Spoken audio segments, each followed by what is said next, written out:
नमस्कार। आज के इस 5 मिनट वीडियो में हम 2024 के हर एक कमोडिटी के जो टारगेट्स लेके चल रहे हैं हम, उसको एक-एक सिंगल कमोडिटी पे हम एनालाइज़ करके देखेंगे कि कैसे मूव कर रहा है। तो सबसे पहले अगर हम बात करें तो 2024 हम डेफ़िनिटली एग्री कमोडिटी के लिए या नॉन एग्री कमोडिटी की बात करें तो इसमें वोलेटिलिटी काफ़ी ज़्यादा रहने वाली है। सबसे पहले अगर परफ़ॉर्मेंस देखते हैं तो आज हम बात कर रहे हैं जीरे की, तो हम डायरेक्टली जीरे से ही स्टार्ट करते हैं। तो जीरे के अंदर आप देखेंगे तो अब तक हुआ क्या है, प्राइजेस 30,000 के नीचे जा चुका है, पहला चीज। 2013 से लेके अभी तक अगर हम देखते हैं तो जीरा 2023 में करीबन 14% की गिरावट के साथ बंद हुआ था। लेकिन जब भी इतनी बड़ी गिरावट आती है, इमीडिएटली हम तेजी देखते हैं। तो 2014 में आप देखिए 24% की तेजी, 15 में फिर गिरावट, लेकिन 16-17 2 साल में जबरदस्त हमने तेजी बनते हुए देखी। फिर 3 साल से मंदी में थे, जो 2018, 19-20, और ये 3 साल की जो गिरावट थी 18, 8 और 22% की, ये एक बड़ा, हम बोल सकते हैं कि एक बेस पॉइंट था इतनी बड़ी रैली का। बिकॉज 3 साल से गिरावट, 2018 में गिरावट, 19 में गिरावट और 20 में गिरावट, इसकी वजह से सोइंग काफी कम हो गई थी। फार्मर्स को भी 3 साल से पैसे नहीं मिल रहे थे अच्छे, जिसके चलते फार्मर भी जीरे के अलावा दूसरी कमोडिटी में शिफ्ट होते हुए दिखाई दिए। और रिजल्टेंट देन हमने देखा कि कहीं ना कहीं जो जीरे के अंदर ये जो फॉल बैक हुआ था 3 साल का, इस फॉल बैक के चलते ही हम देख पा रहे हैं कि जो रैली आई थी 2021-22 में, ये बना था। तो कभी भी ध्यान रखिए कि कोई भी कमोडिटी में लगातार 3 साल से अगर गिरावट है तो हो सकता है कि स्विंग के नंबर्स प्रभावित होते हुए दिखाई देंगे और एक बड़ी तेजी का रुख बन सकता है। तो ऐसा ही हाल हमने जीरे में देखा था कि जब जीरा 18, 19, 20 में 3 साल गिरावट आया, उसके बाद एक रैली आई है। लेकिन 2023 में अगर हम देखें तो हम जीरो से हीरो, हीरो से जीरो बनते हुए देखे। जो बड़ी रैली थी पूरी 2023 में बनी थी, वो पूरी समाप्त होते हुए दिखाई दी और जीरा हम वापस 30,000 पे लौट गए हैं, जो पिछले साल जनवरी में बना था। तो आज जीरे की अगर हम बात कर रहे हैं तो जीरे के अंदर आप देख सकते हैं टेक्निकल चार्ट क्या दिखाता है। तो टेक्निकल चार्ट पे आज हमने मंथली, वीकली और छोटे टाइम फ्रेम पे तीनों पे देख रहे हैं। तो मंथली अगर हम बात करें तो हमने देखा था प्राइजेस के अंदर, जैसे हमने पहले भी बताया था कि प्राइजेस में कंटिन्यू गिरावट था 23-24 में, यहाँ पे हमने गिरावट देखा। और जैसे हमें ये क्लियरिटी थी कि कंटिन्यू गिरावट के चलते एरिया कम हुआ है और उसी का रिफ्लेक्शन प्राइजेस पे पड़ते हुए देखा, और हमने एक बड़ी रैली प्राइजेस में बनते हुए देखी और लगभग 67,500 का हाई लगा। हमने इससे पहले भी एफ की मीट में और वेबिनार में काफी जगह हमने कहा भी था कि डोंट एक्सपेक्ट कि प्राइजेस 90,000, 85,000, 1 लाख हो जाएगा, ये सब छोड़ दीजिए। हाँ, हमारा मानना था कि 64-65 हजार पहला लेवल है और मैक्सिमम अगर जाता भी है तो 70 के ऊपर टिकेगा नहीं, क्योंकि इतने ऊंचे भाव में स्विंग डबल होनी है। तो हमने आगाह भी किया था अगस्त सितंबर में कि मार्केट के अंदर एक बड़ी गिरावट बन सकती है। हाँ, ये जरूर है कि हमारा मानना ये चल रहा था कि प्राइजेस में जो गिरावट आएगी भी वो 50,000 तक ही आएगी। बिकॉज आज आप ये देखिए इतनी लंबी रैली हमने 2022 और 23 में 2 साल में तेजी देखी, इसकी वजह से कैरी और स्टॉक बिल्कुल भी कम है। सेकेंडली, पाइपलाइन पूरी खाली पड़ी है। आज आप कोई भी व्यापारी या स्टॉकिस्ट से बात कर लीजिए, और जीरे में जो व्यापारी 100 बोरी का भी स्टॉक करके चलता था, आज उसके पास आप जाओगे तो 10-20 बोरी से ज्यादा नहीं। एक तो वॉलिटिलिटी इतनी ज्यादा हो चुकी है, जिसके चलते भी एक डर का माहौल बना रहता है। एंड सेकेंडली, कहीं ना कहीं ऊंचे भाव की वजह से भी आज भी पाइपलाइन पूरी खाली पड़ी है। अब हम टेक्निकली अगर देखते हैं तो यहाँ पे आप देखिए मार्केट ने एक सपोर्ट लिया था जो 27-28 हजार के आसपास का है, क्योंकि ये रैली पॉइंट ही था।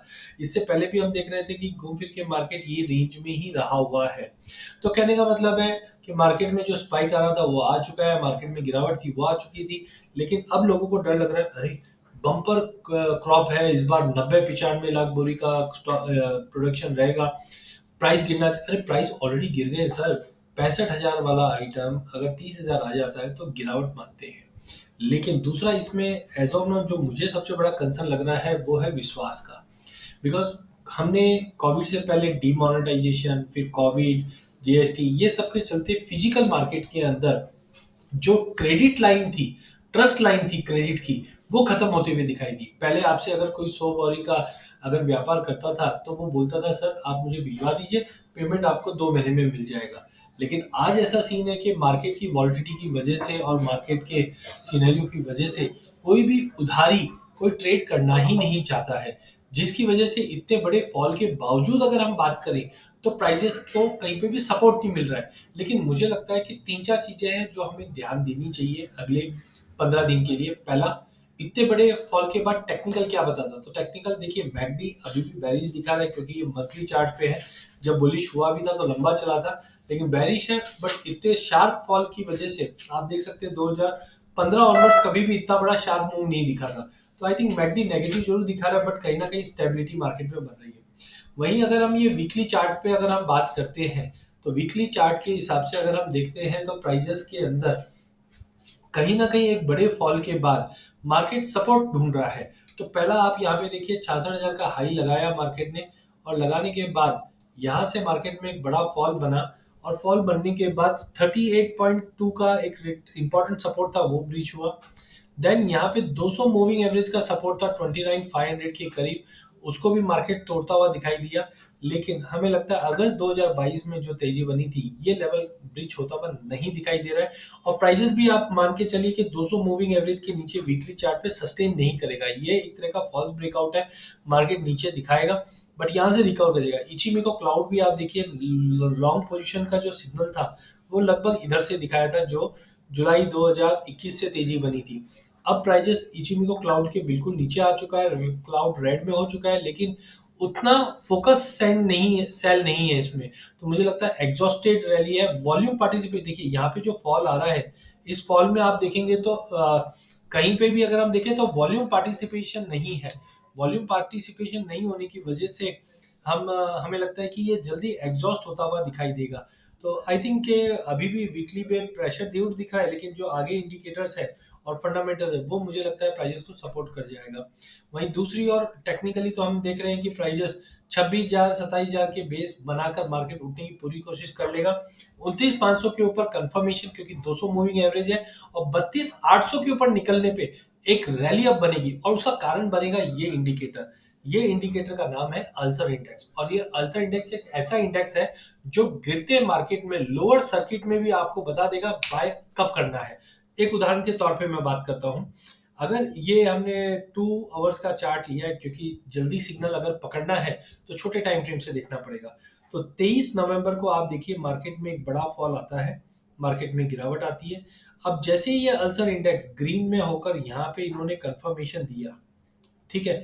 अब जैसे ही कंफर्मेशन दिया, आप देख सकते हैं मार्केट वहां से लो बनाना बंद कर दिया, मार्केट एक स्टेबल हो गया। मैं ये नहीं बोलता हूँ तेजी आ जाएगी, बट अल्सर इंडेक्स हमें ये संकेत दे देता है कि मार्केट में अब सेल नहीं करना है आपको।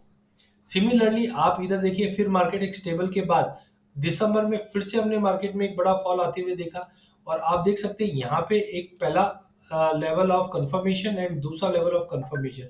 जैसे ये कंफर्मेशन आया, आप देखिए मार्केट ने 36,000 का बेस बनाकर एक बार 40 का लेवल दिखा दिया। सिमिलरली यहाँ पे भी आप देखिए छोटा भी था, तो मार्केट में गिरावट जो थी वो थम गई थी।